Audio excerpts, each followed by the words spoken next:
Dit programma is mede mogelijk gemaakt door Brandbier.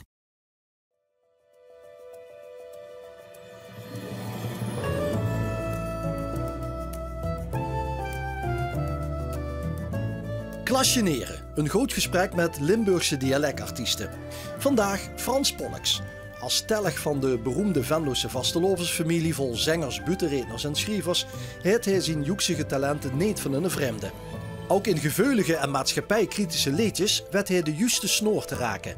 De onderscheidingen, medailles en prijzen struimen de laatste jaren binnen. Soms zit er achter zo'n prijs het idee dat er zit dan het gevoel achter dat ik dat allemaal doe voor de mensen. Wat fijn dat ze die liedjes voor ons schrijft. Maar zo is het natuurlijk niet. Ik schrijf die liedjes voor mezelf. Of ik schrijf dat omdat dat is iets waarvan ik denk dat ik dat ken en dat ik dat wil. En ik wil iets vertellen. En ik krijg dan de kans om dat ook nog op een bühne te brengen voor mensen. Maar een liedje schrijf ze toch niet voor zichzelf? Dat doet toch geen enkele liedjes maken? Nee, maar die schrijf ze zodat ze een gevoel of een gedachte die in zich zit, ze kunt verkondigen aan de wereld. En dat is dan eigenlijk al die waardering. Hè? De krijg applaus of de krijg wel mensen die komen kijken of die komen luisteren, die vinden er iets van. Dus er zit al een soort van deal in. Ik doe dat en ik krijg dat ervoor terug. Dan hoef je me dan niet nog een keer boete dat met een, ik zeg maar iets, een onderscheiding, waardeer ik allemaal heel erg. Maar dat is een beetje raar. En terwijl de andere mensen zien die bijvoorbeeld voor de vasteloven een hele hoop doen en er weinig voor terug krijgen. Die echt een soort van tijd opofferen, moeite opofferen, vrijwilligerswerk doen, hun talenten inzetten en niet dat applaus krijgen, niet die waardering krijgen. Burgemeester Hans is überall te vinden. Gevendel, Sinegelaat, als Hans de Riedwaas. Lief alles waard, Hans is de baas. Handje op de Zeker de eerste jaren het allerruigste om te doen, het allerruigste wat je mocht doen was de boetezitting. Maar het stond en 3 akkoorden, of 1 akkoord spelen en iedereen stond op de kop en allemaal die kleuren. Dat vonden we allemaal veel toffer als al het andere wat we in deze tijd meemaken.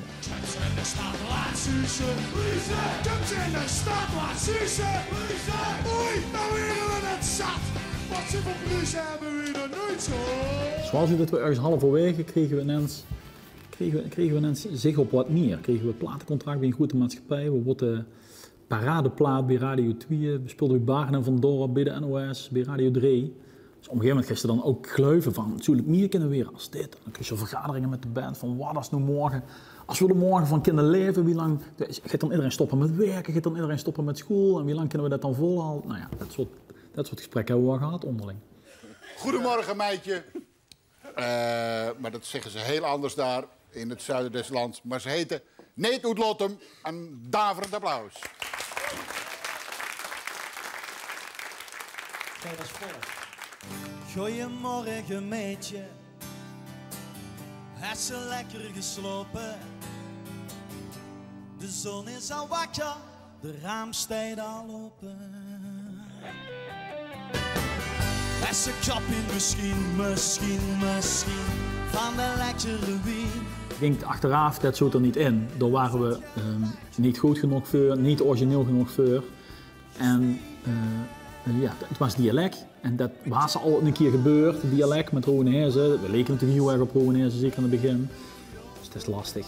En die ganse route was ook veranderd. Hè? Dus, zeg maar, in de tijd van Roweneerse en daarvoor was het heel duidelijk wat ze moest doen om als bandje door te breken. Lukt het nog niet altijd, maar de route was duidelijk. En met internet en het verdwijnen van cd's en nou ja, die ganse platenindustrie op zijn gaat, was die route veel minder duidelijk. Laat het duister maar komen, ik ben weg voor het refrein. Om de streek, de glitters en glans in het zonlicht. Om de streek, de schitters en dansen overdag. Het heeft mij de kans gegeven om allerlei liedjes die ik schreef en allerlei teksten die ik schreef voor een goed publiek te brengen. Op de radio te komen. En ja, ik had nooit zoveel mensen bereiken als Nederlotte niet bestonden had met die liedjes. Liedje nummer 19, De Kriebels. En het LVK is het volk beslist. 19 punten. Hebben ze het LVK gewonnen? Wie was dat? Ja, ik was er niet bij, maar wat tof. Ja, ik hoorde het op de radio. Volgens mij. Ik moest ergens optreden met de band. En het was in Zevenum in Toverland, dat weet ik nog.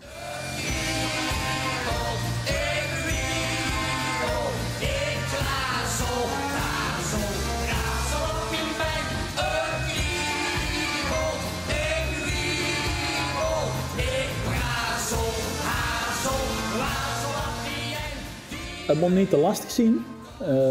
Er moet wel degelijk een verhaal in zitten. Er moet iets nieuws verteld worden of iets leuks verteld worden. Maar waarom zou ze anders een liedje maken? Als een weer te gaan vertellen, het is weer vastelovend. Olé, olé, olé. Kijk, dat hebben we al ooit een keer gedaan, dat liedje. En zo goed als dat liedje, kiezen ze niet meer. Het vastelovend, jingelen, jingelen, boem. Daar zit alles in wat ze eigenlijk wil vertellen over vastelovend. Dus dat hoeft niemand meer op niet te doen. Dus als ze dan wel iets duist met vastelovend, moest op zijn mensen wat anders vertellen. Aansluiten bij dat gevoel, maar door een vorm voor verzinnen, dit op je pas. We zijn vrienden, zolang vasteloven nog de. Maar als dat straks misschien is afgelopen en dan gaat de stroost en kleur. Vooral in Venlo is dat al jaren heel normaal dat er bijvoorbeeld bij de eerste 4 liedjes, dat zijn de liedjes die op de plaat komen, die gezongen weer met vastelovend, dat er ook mensen een zijkliedje bij zitten, een ballad. Meestal geënt op het moment dat de vastelovend voorbij is. Want het is allemaal leuk, maar dadelijk is het is eindig en daar is het afgelopen en dan stonden we hier en dan voor de laatste keer een volgend jaar weer. En ik moet zeggen, wie ik begon, vond ik dat verschrikkelijk, want toen kwamen die zijkliedjes net op. Buster is koud, in Venlo minant, maar ik werm me aan vastelovend. Ik lui niet vannacht, Ik leef en ik lach, ik dans en ik chance en ik druim en ik wacht. Ik denk als het zelf viert en dat moment van het afscheid ook heel heftig beleefd, van wat erg dat het weer voorbij is. En dat zoals het vastelovend ook van alles te maken heeft met vergankelijkheid en met verschuring en met, nou ja, er zitten heel hoop thema's in die zich uitermate goed lenen voor een troon van nostalgie of van melancholie. En dat zit ook in het zijkleedje 1 jaar. Daar zit dat ook in, ja. Want nu wel een jaar stonden weer heen. Een jaar alleen, een jaar net kan vliegen. Het is zo voorbij. Volgens mij moest ze het nooit de wiet van de gaaf zoeken, hè. Maar moest ze iets zoeken wat ik zelf raak. En bij een paar van die liedjes heb ik nog steeds, als ik ze dan zelf op de piano speel en zing, kreeg ik nog steeds af en toe stiekem een beetje kippenvel. En dan weet ik dat het goed is. Dan weet ik dat ik iets heb geraakt wat mezelf ook nog steeds raakt. Dus ja, dan zien er denk ik vast altijd andere mensen die dat ook raken. Want die vieren op dezelfde manier vastelovend als ik. Glaas is al leeg, in neug maar voldaan. En straks kunt de regen loopt niet maar gewoon. Naar bed toe, Naar bed toe, kom mij. naar bed toe. Naar bed toe. Ik kan niet uitleggen waar het vanaf komt, maar het komt gewoon. En waar een idee voor een tekst vanaf komt is eigenlijk hetzelfde. Dat is ineens in de kop of er maakt iets mee. En vervolgens is het wel een soort van ambacht om dat aanvankelijke idee uit te werken in een liedje. Zowel muzikaal als textueel. Dat is gewoon zeg maar, een beetje werken. En dat is denk ik ook iets wat ze moest kennen, wat ze kunnen leren. Dus er is een deel wat ik niet kan verklaren, een soort van magisch deel. Wat ik ook kreeg of zo, daar kan ik zelf wel niet aan leren. Ja, een soort van magisch deel. Een ingeving? En dan, ja, een ingeving. Je kunt het anders vanaf. Als ik gewoon zit met een gitaar en ik begin wat te zingen wat er eerst nog niet was. Dat is heel raar. Mij is vast en dan luurt ze mij pas. Als ik alles vergeten ben los. En ben stil of zeg zaak, het komt goed, wie wil dagen. Mij al los. Hij mij en zing zo lief dat ik denk aan dat zingen. Alleen aan iets stem en dan zweef ik zo lang op die liedje. Drijf ik nooit zwieren. Dan kies je beukende mensen aan die neer. Dan kies je soms beukende mensen, ja. Is het gek? Nee, behalve als die mensen mij dan gewoon bedanken. Voor, dat vind ik altijd, dat ken ik niet. Als mensen dan gewoon bedanken dat ze dat liedje voor mij hebben geschreven. Beukend. Soms beukend, ja. Maar dat heeft dan te maken met dat dat liedje voor een bijzondere betekenis heeft. Alleen, het is dan lullig om te zeggen, ja, ik heb dat liedje niet voor dich geschreven. Ik heb het voor mezelf geschreven.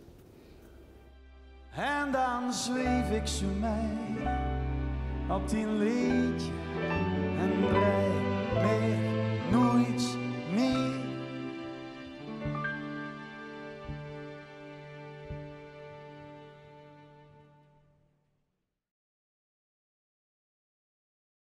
Dit programma is mede mogelijk gemaakt door Brandbier.